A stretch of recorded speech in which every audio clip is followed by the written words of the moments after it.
आप शरीर किसी काल में नहीं है, ये आप जानते हैं। क्यों? क्योंकि आपको जानने में आता है। आप जिन जिन चीज़ों को जानते हैं वह आप नहीं हैं।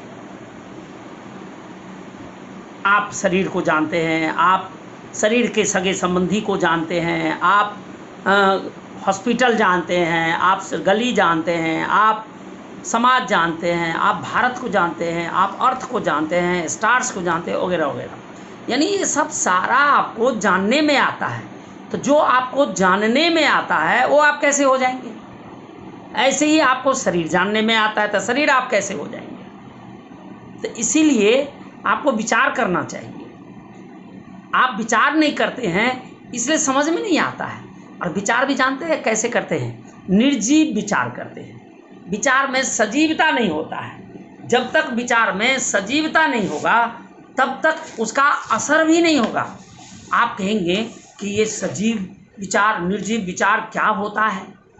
ये होता है कि जैसे मैंने सोचा कि सोचा कि मुझे पार्क जाना है, तो मैंने क्या किया? मैं पार्क चला गया। तो असर हुआ ना विचार का, सोच का असर हुआ ना। अगर हम सोचते नहीं, विचारते नहीं, तो फिर हम पार्क कैसे जाते? तो ये असर है।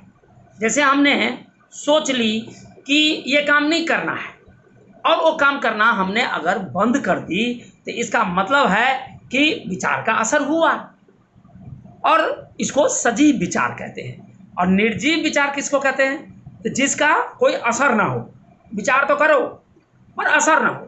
जैसे कोई काम करना है, सोच रहा हूँ कि ये काम अभी करना है, अभी कर लेता हूँ। अभी पढ़ना है तो अभी पढ़ लेता हूँ। अभी मुझे याद करना है तो याद कर लेता हूँ। विचार कर रहा हूँ कि याद कर लेता हूँ। लेकिन अगर हम विचार नहीं करेंगे, जैसे ये विचार कर रहे थे कि हमें याद करना है, तो विचार किया, तो विचार करके हमें याद भी कर लेना चाहिए, लेकिन हम याद नहीं करते हैं। तो इस तरह का जो विचार है ये निर्जीव विचार है।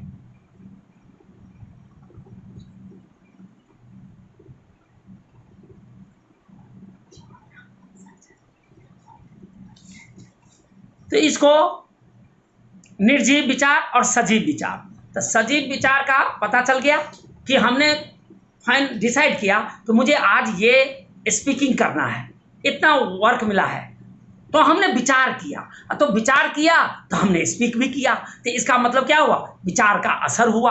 क्यों? क्योंकि हमने स्पीकिंग का प्रैक्टिस की। लेकिन हमने केवल विचार की। क्या विचार किया? कि हम स्पीकिंग करेंगे, ऐसे विचार किया, लेकिन स्पीकिंग किया नहीं। तो ये क्या हो गया? इसका मतलब विचार में सजीवता नहीं है, तो उसका असर भी नहीं होगा। असर नहीं होगा, सफलता भी नहीं मिलेगी। सफलता भी नहीं मिलेगी। इसीलिए क्या करना चाहिए? सजीव विचार होना चाहिए। विचार में सजीवता होगी तो आप देखिए ना, आपको कामयाबी ही कामयाबी मिलेगी। आप स्वयं अपने को ठीक नहीं करते, स्वयं अपने को ठीक नहीं करते। इसीलिए क्या होता है? इसीलिए आपको कामयाबी नहीं मिलती है। कोई भी हो, चाहे पढ़ाई का क्षेत्र हो, चाहे नौकरी का क्षेत्र हो, चाहे बिजनेस का क्षेत्र हो, चाहे कोई भी क्षेत्र हो, आपका जो विचार है उसमें सजीवता नहीं होने कारण आपको कामयाबी नहीं मिलती है। और इसका मतलब ये नहीं कि आपका हर हमेशा विचार में सजीवता नहीं होती है, ऐसा नहीं है। कभी कभी आपके विचार में सजीवता भी होती है और कभी कभी आपके विचार में निर्जीवता भी होती है। तो जब सजीवता होती है तो कामयाबी मिल जाती है, लेकिन जब आपके विचार में निर्जीवता रहती है तो कामयाबी नहीं मिलती है। इसलिए याद रखिए कि जो भी काम करना है आपको, तो उसमें वो सजीवता होना चाहिए आपके विचार में कि नहीं, मुझे ये काम कर लेना है तो कर लेना है, तो आप उसके पीछे लग जाइए। तो इसको कहते हैं सजीव विचार। आप उसके पीछे लग जाएंगे तो कामयाबी मिलेगी ही मिलेगी। Thanks for watching.